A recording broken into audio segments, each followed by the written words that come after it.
Would you believe that a simple lemonade stand holds the secret to mastering Google Ads, even if you're starting with a tiny budget?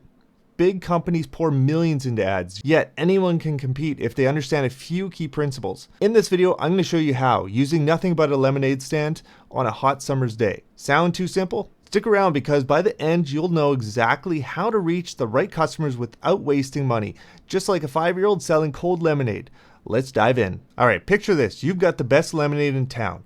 Secret recipe, perfect amount of sugar, but no one's coming. But why? Because they don't know it exists. So you grab some markers, make a big sign, and put it up at the busiest street corner. Boom! Suddenly, thirsty people see your sign and they come over. That's advertising in the simplest form. Now, instead of a physical sign, Google Ads lets business owners put up digital signs or ads so people can find them when they actually need something. But here's the cool part. You only have to pay when someone actually clicks on your ad and checks out your business. So let's break this down. When people search on Google, they type in specific words like lemonade near me.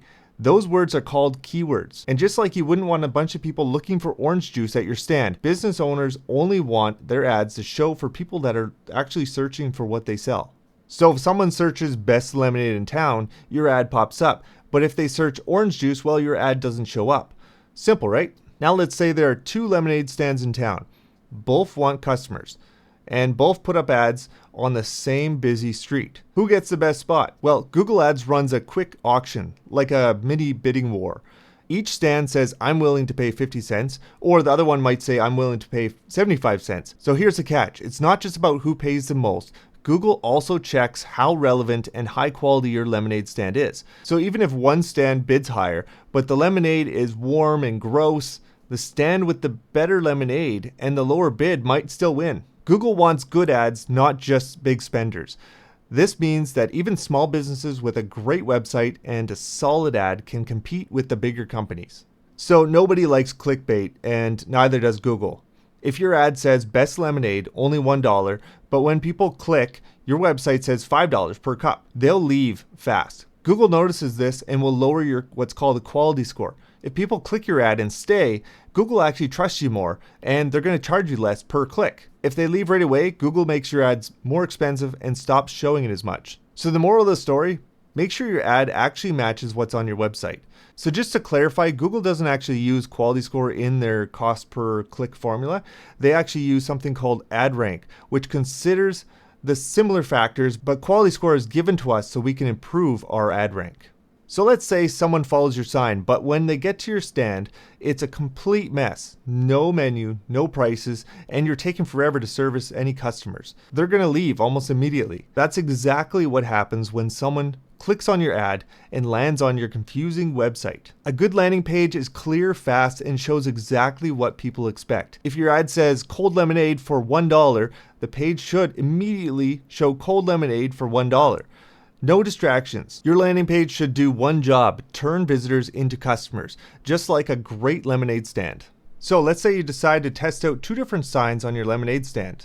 On one of the signs you've written best lemonade here, and on the other sign you've written ice cold lemonade for $1. You even hire your friend to sit there with a click counter to keep track of how many customers come over because of each sign. At the end of the day, you compare the numbers and see which sign brought in the most amount of people. And obviously, you'd want to use the better performing sign. Well, actually, we have something similar in Google Ads that's called conversion tracking. And this lets us do this automatically, tracking conversions between the 2 different ads. You can then see which ads bring in the most amount of customers, which keywords work the best, and crucially, whether people actually buy something after clicking your ad. Because without measuring this stuff, you're just really guessing, and guessing is bad for business. But let's go a little deeper. It's not just about how many people your sign attracted. It's about what they did next. Did they actually buy a cup of lemonade?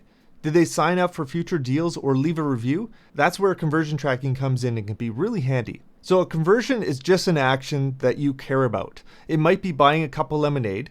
It could also be filling out a form for maybe a free sample. With Google Ads conversion tracking, you can see which keywords actually spark a real purchase or just a click, which ads actually convince people to buy or sign up for your thing, and which campaigns are, well, just really burning your money. Think of it as taking that click counter idea to the next level. Instead of just counting how many people actually show up, You learn who actually spends money, and really that's the heart of Google Ads, finding out where that profitable traffic comes from so you can stop pouring your money into ads that didn't work and focus on the ones that do. So whether you're comparing different signs at your lemonade stand or different ad campaigns, make sure you're not just looking at the visits.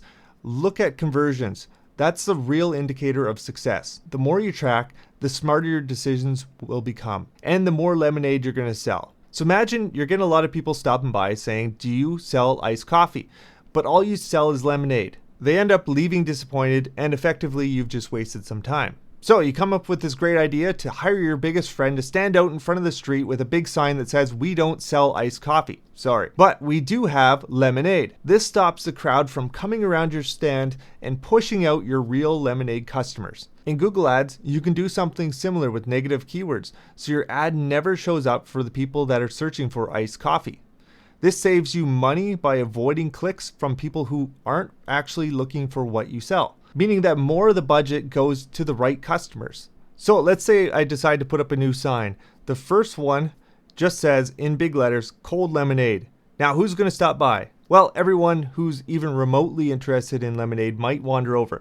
You might get people wanting lemonade recipes, folks searching for best lemonade near me, or maybe someone who's just heard the word lemonade and got curious. Some of these people might not be ready to buy.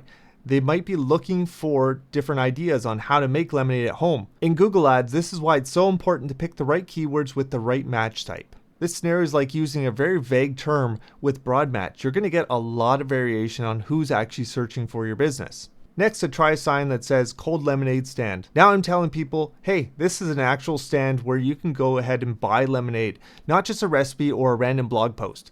So fewer people might notice the sign, but the ones who do are specifically searching for something like cold lemonade stand or something very close to that.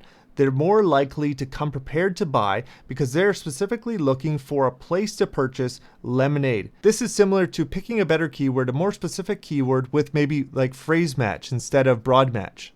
So you're narrowing down your sign, but you're still leaving a little bit of wiggle room for close variations. Now, if I really want to get specific, I could put up a sign that says "Cold lemonade stand" and put square brackets around it. This doesn't really work in the real world, but in Google Ads, this works wonders because you can now have an exact match. I'm telling people to only show up if they're searching for something like "cold lemonade stand."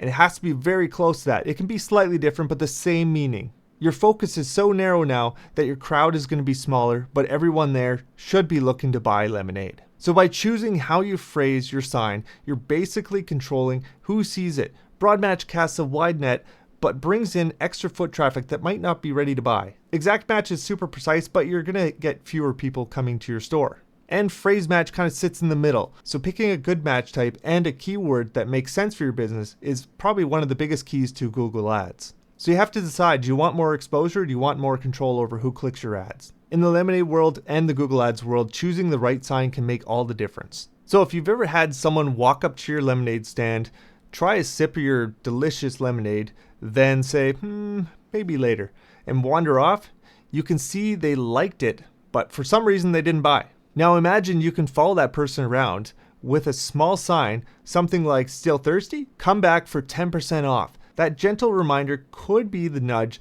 they need to return and actually make a purchase. In the digital world, that's called retargeting or remarketing. If someone visits your website, just like your lemonade stand, Google can track that visit. Later, when they browse other websites or social media, they can see your ad pop up, kind of like you're following them around waving that sign again. It's really powerful because people have already shown interest in your lemonade. Maybe they just got distracted or they weren't quite ready to buy at this point. Maybe they weren't thirsty. By showing them the ad again, you're saying, hey, remember me? Come on back. We have a 10% discount for you. So if you want to bring those almost customers back, remarketing is your best friend. Just don't overdo it. No one likes a pushy lemonade stand owner. So you set aside $10 every morning for your lemonade stand advertising. Maybe it's for printing signs or hiring someone to dance on the street corner with a big arrow pointing to your stand. But on some days, maybe Saturdays, when the sun is blazing, you suddenly spend $20 because you decided to print extra signs or hand out more flyers, business is booming. That's double your usual daily budget. This can actually help you reach more customers on those busier days. But in the Google Ads world, we do set a daily budget of $10 and it can go up to $20 in a day. But we have to keep in mind that over a month's period, this $10 budget is going to stay $10 throughout the month. Google is going to balance that with busy days and slow days. But they will allow themselves to spend up to 2 times your daily budget. So keep that in mind when you set a budget. This is just Google's way of having a little bit of extra money available if something happens and it gets really busy for 1 day or 2 days or on the weekends. They can adjust the budget to essentially get you the most return from your ad spend. All right, so now you know the basics of Google Ads, lemonade stand style. So if you found this helpful, then take a look at this next video where I talk about the 5 beginner tips and tricks that are going to take your Google Ads to the next level. I will see you there. Take care. Bye.